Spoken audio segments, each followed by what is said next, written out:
বিদ্রোহী বিধায়কদের বৈঠক শেষ এবং যে বৈঠকে নতুন বিরোধী দলনেতা হিসেবে নাম প্রস্তাব করা হলো ঋতব্রত বন্দ্যোপাধ্যায়।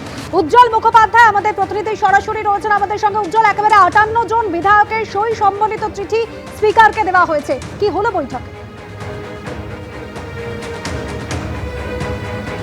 দেখো, একেবারেই তাই যে 58 জনের সই করা চিঠি এবং তার রেজলিউশন, এবং যে রেজলিউশনে লেখা রয়েছে যে ঋতব্রত বন্দ্যোপাধ্যায়কে তারা বিরোধী দলনেতা হিসাবে তারা চান, অর্থাৎ তাদের দলনেতা নির্বাচন করা হয়েছে ঋতব্রত বন্দ্যোপাধ্যায়কে। তারা গিয়ে এই চিঠি অধ্যক্ষের কাছে জমা দিয়েছেন।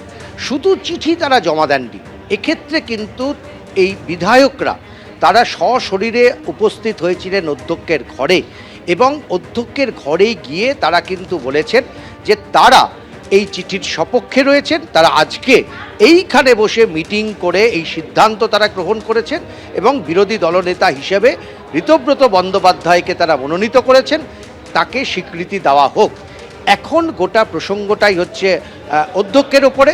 আনুষ্ঠানিকভাবে অধ্যক্ষ এই চিঠি গ্রহণ করার পর তিনি বিধানসভার নিয়ম হচ্ছে তিনি একটি চিঠি পাঠাবেন বিরোধী দলনেতার কাছে। তিনি একটি চিঠি পাঠাবেন যে বিধানসভার সমস্ত রীতিনীতি মেনে বিরোধী দলনেতা হিসেবে ঋতব্রত বন্দ্যোপাধ্যায়কে গ্রহণ করা হলো। এই চিঠি কিন্তু পাঠানো হবে ঋতব্রত বন্দ্যোপাধ্যায়ের কাছে। ফলে যতক্ষণ না অধ্যক্ষ এই চিঠি পাঠাচ্ছেন ততক্ষণ পর্যন্ত বিরোধী দলনেতার নাম প্রস্তাব, এবং একই সঙ্গে এই যে নতুন দল এরা কিন্তু নিজেদেরকে তৃণমূল বলেই দাবি করবেন। এখনো পর্যন্ত তারা বিদ্রোহ, কিন্তু যে মুহূর্তে এই চিঠি স্বীকৃতি দেওয়া হবে সেই মুহূর্তে কিন্তু বিধানসভার ভেতরে মূল তৃণমূল কংগ্রেস হয়ে যাবে ঋতব্রতর নেতৃত্বে এই 58 জনের বিধায়কদের যে দল। ধন্যবাদ উজ্জ্বল, আমাদের সঙ্গে ছিল। এবং এই চিঠির মধ্যে কিন্তু মমতা বন্দ্যোপাধ্যায়ের নামও উল্লেখ রয়েছে। মুখ্য সচেতক হিসেবে রঘুনাথগঞ্জের বিধায়ক এবং প্রাক্তন মন্ত্রী আখরুজ্জামানের নাম প্রস্তাব করা হয়েছে, এবং এই চিঠিতে নতুন বিরোধী দলনেতা হিসেবে নাম প্রস্তাব করা হয়েছে ঋতব্রত বন্দ্যোপাধ্যায়।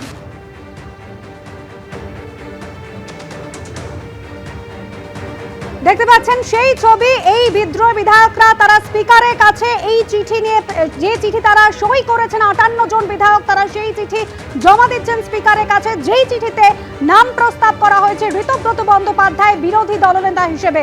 তুমি জানো যে 2/3 ধরলে 80 জন যে বিধায়ক তৃণমূলে জিতেছিলেন তার মধ্যে 2 জন বহিষ্কৃত। 58 জন বিধায়কের মধ্যে 2/3 মানে 52 জন। কিন্তু 58 জনের মানে 78 জনের 2/3 মানে 52 জন। সেক্ষেত্রে 58 জনের সই সম্বলিত যে চিঠি আজকে স্পিকারের কাছে জমা পড়েছে, এমনটাই সূত্র মারফত জানা যাচ্ছে।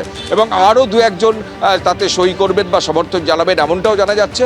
সেক্ষেত্রে তৃণমূলের অফিসিয়াল স্ট্যান্ডকে বুড়ো আঙুল দেখিয়ে শোভনদেব চট্টোপাধ্যায়ের পরিবর্তে ঋতব্রত বন্দ্যোপাধ্যায় বিরোধী দলনেতা হচ্ছেন। এমনকি ফিরহাদ হাকিম, তিনি চিফ হুইপ ছিলেন, অর্থাৎ তৃণমূলের অফিসিয়াল স্ট্যান্ড ছিল ফিরহাদ হাকিমকে চিফ হুইপ করার। গতকাল পর্যন্ত যে চিঠি বিতর্কের চিঠি, তার সেই বিতর্কের চিঠি বাদ দিয়েও গতকাল কুণাল ঘোষ এবং অসীমা পাত্রর একটা চিঠি জমা দিয়ে এসেছিলেন, এবং সেই চিঠিতেও শোভনদেব চট্টোপাধ্যায়কে বিরোধী দলনেতা এবং ফিরহাদ হাকিমকে চিফ হুইপ মনোনীত করা হয়েছিল। কিন্তু তারপরও দেখা গেল সেই চিফ হুইপের জায়গায় আখরুজ্জামান, রঘুনাথগঞ্জের তৃণমূলের বিধায়ক এবং প্রাক্তন মন্ত্রী, তাকে চিফ হুইপ করছে এই নতুন তৃণমূল। নতুন তৃণমূল এটাই এই কারণেই যে তৃণমূলের যে অফিসিয়াল ভার্সন, তৃণমূলের যে অফিসিয়াল চিঠি, তাকে বুড়ো আঙুল দেখিয়ে সংখ্যাগরিষ্ঠ তৃণমূলের বিধায়করা তারা নতুন পরিষদীয় দল তৈরি করলেন। এমনকি যে ডেপুটি লিডারদের 3 জনকে মনোনয়ন দেওয়া হয়েছে, তার মধ্যে জাভেদ খান রয়েছে আমরা জানতে পাচ্ছি, তার মধ্যে শিউলি শাহ রয়েছে এবং সন্দীপন সাহা রয়েছেন। অর্থাৎ কেশপুরের বিধায়ক, কসবার বিধায়ক এবং এন্টালির বিধায়ক অফিসিয়াল তৃণমূলের চিঠিকে উপেক্ষা করে তাদের ডেপুটি লিডার হিসেবে চিহ্নিত করে সেই মনোনয়ন করে এবং সেই চিঠি জমা দেওয়া হয়েছে। তুমি জানো যে চিঠি অভিষেক বন্দ্যোপাধ্যায় জমা দিয়েছিলেন সেই চিঠি কিন্তু তাতে চিঠিতে যে সেই সই জালিয়াতির অভিযোগ উঠেছিল। মুখ্যমন্ত্রী প্রকাশ্যে স্পষ্ট করে দিয়েছেন যে তৃণমূলের 2 জন বিধায়ক ঋতব্রত বন্দ্যোপাধ্যায় এবং সন্দীপন সাহা অফিসিয়ালি স্পিকারের কাছে অভিযোগ জানিয়েছিলেন, এবং বিধানসভার তরফ থেকে হেয়ার স্ট্রিট থানায় অভিযোগ দায়ের করা হয়। সিআইডি তদন্তভার নেয়। 13 জন বিধায়ক তার সই নিজের নয়, সই জাল করা হয়েছে এমন অভিযোগ উঠেছে। সিআইডি তদন্ত শুরু করেছে। অভিষেক বন্দ্যোপাধ্যায়কে চিঠি পাঠানো হয়েছে, তিনি সময় চেয়েছেন, তারপর সমন পাঠানো হয়েছে, তারপর একাধিক বিধায়কের কাছে চিঠি গেছে, তাদের জিজ্ঞাসাবাদ করা হয়েছে। কুণাল ঘোষ, মদন মিত্র, অরূপ রায়, চন্দ্রনাথ সিনহা, এমনকি নয়না বন্দ্যোপাধ্যায়, রতিন ঘোষ, একাধিক বিধায়কের সঙ্গে জিজ্ঞাসাবাদ করা হয়েছে এবং সেই বিষয়টা এখনো বিবেচনাধীন। ঠিক সেই প্রেক্ষাপটে গতকালই কুণাল ঘোষ এবং অসীমা পাত্র অভিষেক বন্দ্যোপাধ্যায়ের সই করা একটা চিঠি পৌঁছে দেন স্পিকারের ঘরে, সেখানকার সচিবালয়ের টেবিলে রেখে আসেন এবং তাৎপর্যপূর্ণভাবে গতকালের চিঠিতে কিন্তু তৃণমূলের কোনো বিধায়কের স্বাক্ষর ছিল না। তখনই সন্দেহ হয়েছিল, প্রশ্ন উঠেছিল, কৌতূহল তৈরি হয়েছিল যে চিঠি অফিসিয়ালি জমা দিচ্ছে সেখানে স্বাক্ষর নেই কেন? তাহলে কি স্বাক্ষর করার লোক পাচ্ছে না তৃণমূল? যখন এই চিঠি কুণাল ঘোষ পৌঁছে দিচ্ছেন তখন মমতা বন্দ্যোপাধ্যায় এতদিন পর ভোটে ভরাডুবির পর প্রথম রাস্তায় নেমেছেন ওয়াই চ্যানেল, এবং সেখানেও দেখা যাচ্ছে হাতে গোনা 6-7 জন বিধায়ক ছাড়া কেউ নেই। নয়না বন্দ্যোপাধ্যায়, অশোক দেব বা কুণাল ঘোষ বা ফিরহাদ হাকিম, কয়েকজন ছাড়া বিধায়ক সেখানে কেউ নেই। সেই চিঠিতে কেন সই নেই সেই প্রশ্ন উঠেছে। আজকের যে বৈঠকের পর যে চিঠি জমা পড়েছে স্পিকারের কাছে, সেখানেও তাৎপর্যপূর্ণ বিষয় যেটা সূত্র মারফত জানা যাচ্ছে, মমতা বন্দ্যোপাধ্যায়ের প্রতি আস্থা রাখা হলেও অভিষেক বন্দ্যোপাধ্যায়ের প্রতি একটা অনুচ্চারিত অনাস্থা কিন্তু প্রকাশ পেয়েছে। তারা বেরিয়ে হয়তো প্রকাশ্যে স্পষ্ট করবেন, কিন্তু যে চিঠি দিয়েছেন দলের তরফ থেকে দেওয়া হয়েছে, তৃণমূলের তরফ থেকে দেওয়া হয়েছিল, সেই চিঠিতে সই ছিল অভিষেক বন্দ্যোপাধ্যায়ের। অর্থাৎ তারও একজন বিধায়ক এইভাবে বেরিয়ে যাচ্ছেন।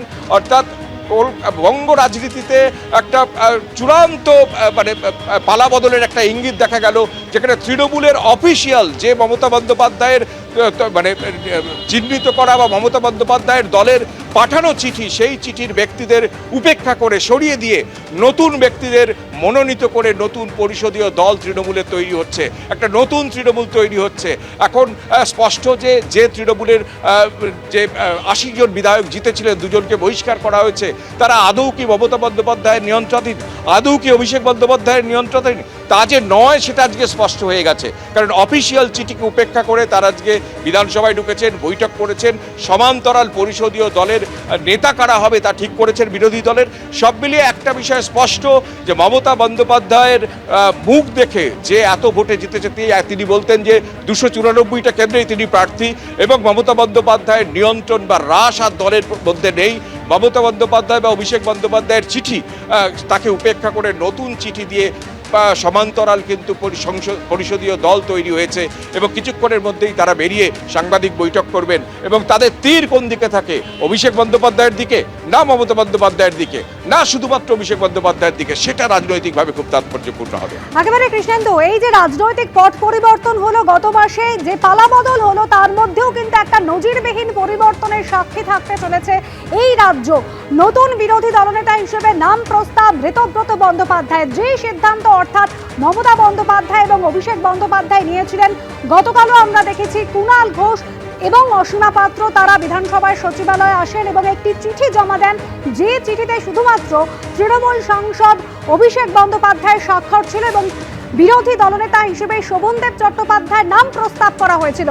স্পিকারের কাছে তারা এসেছিলেন, যদিও সেই চিঠি কিন্তু তারা জমা দিতে পারেননি, কারণ স্পিকার সেই সময় ছিলেন না। তারা একেবারে চিঠিটি দিয়ে আসেন। পরে কুণাল ঘোষ জানান যে তিনি মেল করেছেন এবং যে চিঠি দেখাচ্ছি, এই চিঠি নিয়ে যাবতীয় বিতর্ক ঋতব্রত বন্দ্যোপাধ্যায়, সন্দীপন সাহা তারা কিন্তু এই চিঠি নিয়ে বলেছিলেন যে এটা শুধুমাত্র অ্যাটেন্ডেন্স রেজিস্ট্রার, সেখানে কোনো রেজলিউশন নেওয়া হয়নি এবং বিধায়কদের নাম দেখুন ব্লক লেটারে লেখা রয়েছে। সেখানে ঋতব্রত বন্দ্যোপাধ্যায় বলেছিলেন যে এখানে তারা সই করেননি। মুখ্যমন্ত্রী শুভেন্দু অধিকারী তিনি নবান্নে পরিষ্কার জানিয়েছিলেন যে তিন জন বিধায়ক তারা জানিয়েছেন সই তাদের নয়। সেই সই জাল বিতর্ক জানে ঋতব্রত বন্দ্যোপাধ্যায়রা মুখ খোলার পরে তাদেরকে বহিষ্কার করে দল, আর তারপরে বিদ্রোহী বিধায়করা একের পর এক আজ সকালে বিধানসভা এলেন এবং এখনো পর্যন্ত নতুন বিরোধী দলনেতা হিসেবে নাম প্রস্তাব করা হলো ঋতব্রত বন্দ্যোপাধ্যায়। এবিপি আনন্দ, এগিয়ে থাকে, এগিয়ে রাখে।